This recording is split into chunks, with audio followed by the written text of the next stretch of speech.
میں سچی اور مخلص احمدی بننا چاہتی تھی،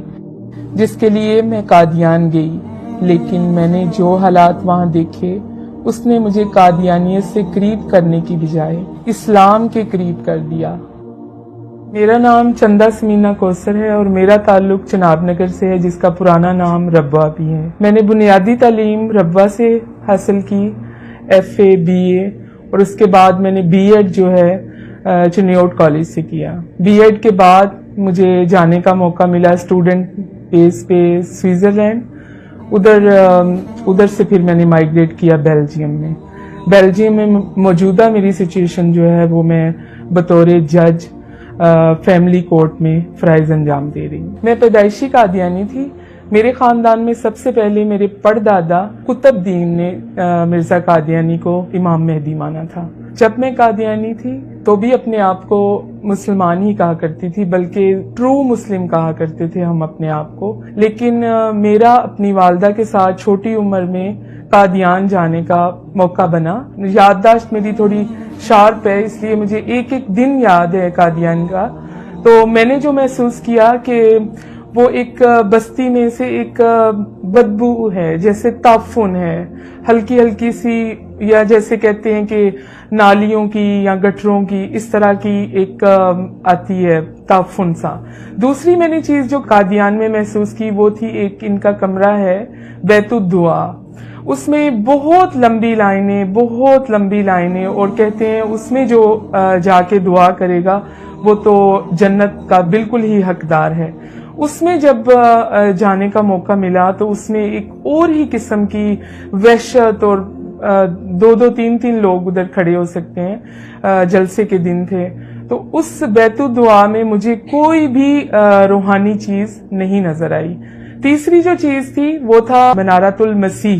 اس کے گرد جو طواف کرنا یا اس پہ ہاتھ لگا کے چومنا اور پورے جسم پہ لگانا اور اپنے منہ پہ ملنا، اور اس کے اندر بھی جا کے چھوٹی سی جگہ ہے تو وہاں پہ بھی جا کے مجھے کوئی بھی سکون نہیں ملا۔ چوتھی چیز تھی مرزا قادیانی کی قبر، جو بھی جاتا ہے وہ لازمی طور پہ ایک مرزا قادیانی کی قبر کے اوپر، اور جس پہ وہ واک کیا کرتے تھے، سیر کیا کرتے تھے اپنی زوجہ کے ساتھ اسٹیشن تک، وہاں تک جانا بہت ضروری ہے۔ تو جب میں اپنی والدہ کے ساتھ وہاں پہ چلتی تھی تو کوئی بھی ایسی کوئی روحانی کچھ بھی ایسا منظر بالکل بھی نہیں ہے، اور لوگوں سے میں پوچھتی تھی کہ شاید مجھے نہیں محسوس ہو رہا، خالہ جان آپ کو محسوس ہو رہا ہے ایسا کچھ کہ ہم مکہ کی گلیوں میں ہیں یا مدینہ کی ہواؤں میں ہیں، فضاؤں میں ہیں؟ لیکن چونکہ سب پیدائشی قادیانی ہوتے ہیں تو پیدائشی قادیانی کا کوئی رائٹ نہیں ہوتا کہ وہ اس مقام کے بارے میں بات کر سکے۔ جس عقیدت اور محبت اور احترام سے ہمارا قادیان کا سفر رہا، تو وہاں پہ جا کے جو ایک تصور تھا ایک روحانی ماحول کا، ایک خوشبودار زمین کا، ایسا بالکل بھی کچھ بھی نہیں تھا۔ لوگ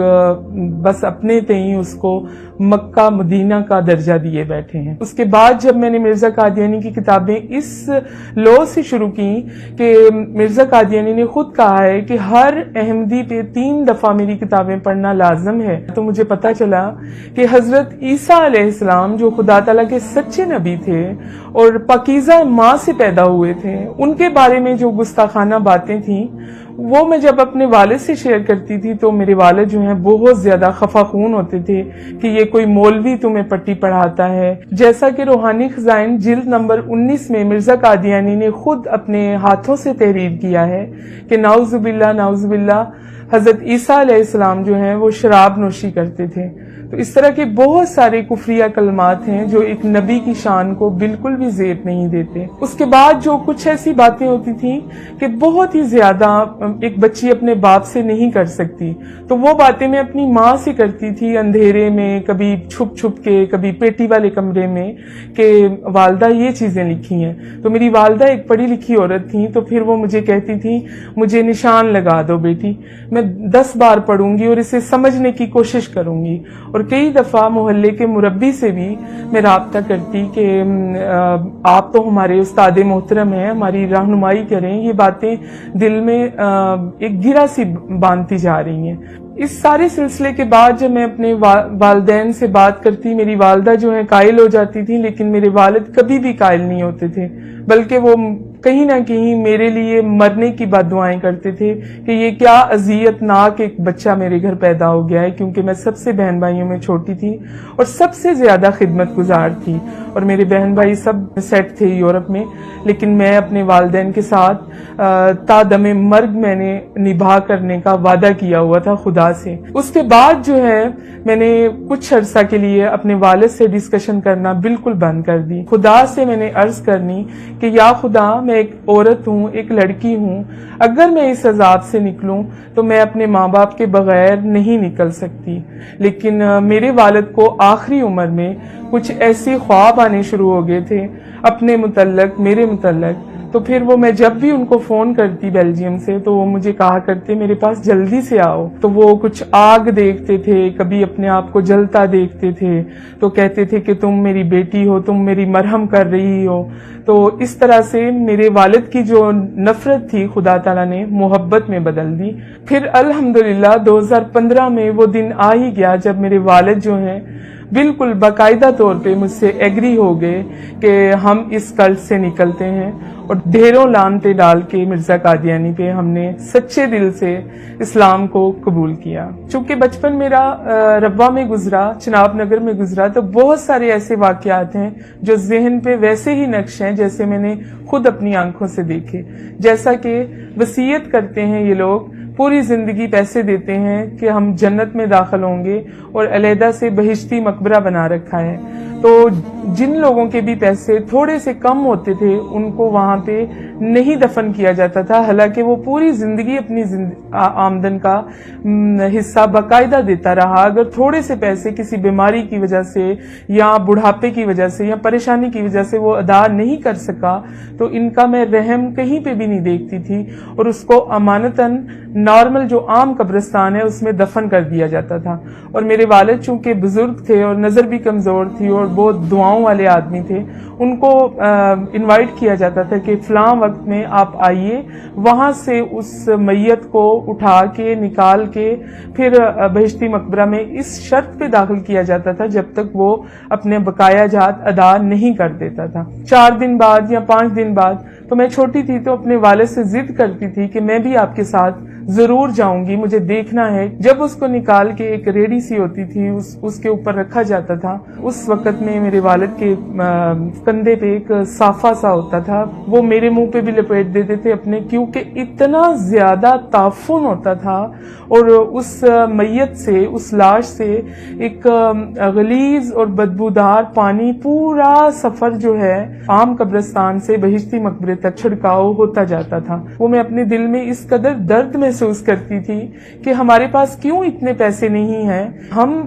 پیسے ادا کر دیتے تاکہ اس کی لاش کی یا میت کی اس طرح سے بے حرمتی نہ ہوتی۔ اسلام قبول کرنے کے بعد سب کے سب جو قادیانی لوگ ہیں، جو آپ کے رشتہ دار، تعلق، سہیلیاں، آپ کے ساتھ مل بیٹھ کے کھانے والے، بولنے والے، آپ کے دکھ درد میں شامل ہونے والے، وہ سب کے سب کو ایک لیٹر ایشو ہو جاتا ہے مرزا مسرور کی طرف سے کہ اس بندے نے قادیانیت کو رد کر دیا ہے اور ہمارے نزدیک اب یہ مرتد اور کافر ہے۔ تو یہ کہہ کر بہت ہی بری طرح سے دھتکارا جاتا ہے۔ یہ جو رویہ ہے ان کا شروع سے ہی چلتا آ رہا ہے۔ مرزا قادیانی اس کی بیسمنٹ بنا کے گیا ہے کہ کس طرح اس کو ایک ذہنی طور پر مفلوج کر دینا ہے۔ اور میں چشمدید گواہ ہوں کہ جب میں ربوہ میں تھی یا اسٹوڈنٹ تھی، بہت ساری لڑکیاں اور بہت سارے لڑکے جب سوال جواب کیا کرتے تھے تو وہ ان کو جواب نہیں ملا کرتے تھے تو وہ خودکشی کی طرف چلے جایا کرتے تھے، چونکہ ان کے ہاسپٹل اپنے ہیں تو وہ خودکشی جو ہے وہ سامنے نہیں آتی تھی۔ اور اس کی مثال جو ہے وہ میں نے اپنے دل پہ اس لیے برداشت کی کہ میں تو بیلجیم میں تھی اور میرے ماں باپ جو ہیں ربوہ میں تھے، اور وہ ماں باپ جو ربوہ کی تعمیر میں جن کا ہاتھ تھا، جن کی اینٹیں لگانے میں انہوں نے اپنا خون پسینہ دیا ہوا تھا، ان کو مرزا مسرور کی وجہ سے اپنے گھر میں قید کیا گیا کہ آپ توبہ کریں، آپ ایک پر اثر شخصیت ہے محلے کی، اگر آپ اس سے نکلیں گے تو بہت سارے لوگ بھی سوال اٹھائیں گے۔ اور اوپر گلی میں کیمرے بھی لگائے جاتے تھے کہ کوئی بھی ان کی مدد نہیں کر سکتا، نہ ان تک کوئی فوڈ پہنچتا تھا، درد کی دوائی، ڈسپرین، کچھ بھی، محلے کا بالکل بائیکاٹ۔ تو اس طرح کے مصائب برداشت کر کے انہوں نے اپنی زندگی دے دی، اور ان کی ڈاکٹری رپورٹ جو میری والدہ کی اور میرے والد کی ڈیتھ سرٹیفکیٹ پہ ہے، وہ ہے کہ cause death because of hunger, بھوک کی وجہ سے موت۔ نہ کوئی ہارٹ کا مسئلہ تھا، نہ بلڈ پریشر کا، صرف ان کی وینوں کو جب چیک کیا گیا تو تقریباً 13 دن سے ان کے اندر کچھ بھی نہیں تھا، نہ پانی، نہ روٹی، کچھ بھی نہیں تھا۔ اور وہ چھت پہ کھڑے ہو کے گلی میں لوگوں سے فریاد کرتے تھے کہ ایک سوکھی روٹی دے دو۔ وہ عورت جو قادیانی مربیوں کے لیے 40 لوگوں کے لیے ایک ٹائم میں کھانے بناتی تھی، وہ آخری عمر میں ایک لقمہ روٹی کے لیے ترس گئے اور دنیا سے چلے گئے۔ میری والدہ کی بھوک کی وفات کے بعد میرے والد جو تھے وہ گھر میں اکیلے تھے، ان کے پاس نہ کوئی راشن تھا، نہ کوئی پانی تھا، نہ کوئی صاف کپڑے تھے، نہ کوئی دوائی تھی، کچھ بھی نہیں تھا۔ تو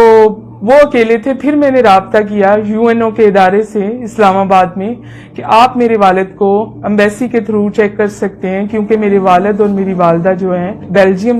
رہنے کے بعد وہ بیلجیم کے بھی سٹیزن رہ چکے ہیں، لیکن ان کا دل نہیں لگتا تھا تو وہ واپس آ جاتے تھے۔ اس سچویشن میں جب اسلام آباد کی ایجنسیوں نے ادھر سے رابطہ کیا تو میرے والد جو ہیں وہ گھر پہ نہیں ملے۔ بالکل قریبی ربوہ کی ایک سڑک پہ میرے والد کو جب لوگوں نے پہچان کے دیکھا اور وہ اس ادارے نے جب ان کو چیک کیا تو ان کے منہ میں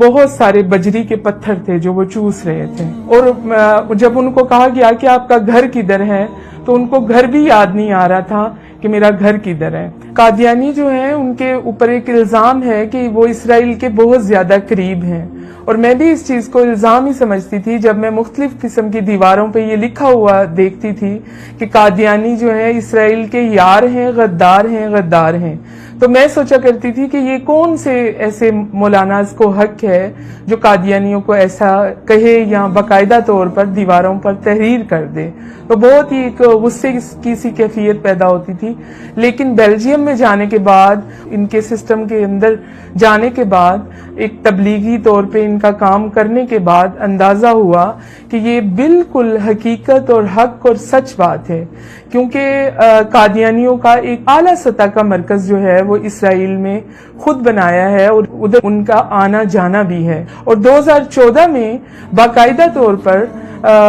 قادیانیوں نے چھوٹے چھوٹے ہر ایک کے کارڈز بنائے چپ کے ساتھ، جس میں آپ کی ہیلتھ، آپ کی ایجوکیشن، آپ کی عمر، آپ کیا کرتے ہیں، آپ پوری ایک بایوگرافی کے ساتھ، اور یہ انہوں نے اس نام پہ بنائے کہ یہ ہماری سیکورٹی کے طور پہ ہیں۔ لیکن وہ ایک قسم کا معاہدہ تھا اسرائیل کے ساتھ کہ ہم پاکستان کی طرف سے یہ والی کمیونٹی جو ہے وہ اتنی تعداد میں آپ کے ساتھ شانہ بشانہ کھڑے ہیں۔ تو میری یہ بات کا وہم اور یہ ایک غصہ اور نفرت یہ نکل گیا کہ یہ ایک الزام نہیں ہے، یہ حق اور سچ بات ہے۔ قادیانی جو ہیں وہ اسرائیل کے یار ہیں، اور یہ سچ ہے کہ قادیانیوں کو اسرائیل سے خاص قسم کی ایک انسیت ہے۔ ایک چیز جو میرے لیے اور بہت زیادہ قابل تکلیف تھی، اذیت کا باعث تھی، کہ جب بھی کوئی قادیانی مائیگریٹ کرتے ہیں پاکستان سے، یہ ایک ماحول کریٹ کرتے ہیں، سٹوری کریٹ کرتے ہیں پاکستان کے خلاف کہ مولاناز جو ہیں وہ ہمارے پیچھے چڑھ گئے، ہماری بچیوں کو خطرہ ہے۔ یہ صرف اور صرف پاکستان کو اس طرح سے ڈاؤن کرنے کی باتیں کرتے ہیں کہ یہ ایک بہت ٹیرورسٹ سا کنٹری لگتا ہے دیکھنے والے کو، جس کی ایک مثال یہ ہے کہ پاکستان کے جو تحفظات ہیں یورپ میں یا دوسرے ملکوں میں، وہ قادیانیوں کی وجہ سے بھی بہت زیادہ بڑھ چکے ہیں، جس کی وجہ سے پاکستان گرے لسٹ میں جانے تک کی نوبت میں آ چکا ہے۔ میں خلوص دل سے سب قادیانیوں کو ایک پیغام دینا چاہوں گی کہ جب آپ اس ماحول سے نکل کر بہت ہی ایک پرسکون زندگی کی طرف جانا چاہتے ہیں تو اسلام پہ غور و فکر کریں، قرآن پہ غور و فکر کریں۔ یہ نہیں کہ چند آیات کو آپ بحث کے لیے اٹھا لیں، اس پہ بحث کریں اور پورے قرآن کو آپ وہاں پہ دبا رہنے دیں. یہ تو کام منافقین کا تھا، کفار کا تھا جو وہ کرتے تھے. ضرور میرا ایک تہ دل سے پیغام ہے کہ مرزا قادیانی کی کتابوں کو اپنی عقیدت کا چشمہ اور محبت کا چشمہ اتار کے پڑھیے، سچے دل سے پڑھیے. اور ہمارے لیے ایک مشعل راہ ہیں عرفان محمود برق صاحب. کوئی کسی قسم کا بھی سوال ہو تو وہ آپ کی ضرور رہنمائی کریں گے اور عزت کے ساتھ آپ کے سر پہ پیار کی اور محبت کی ایک چادر بھی رکھیں گے جسے آپ کبھی بھی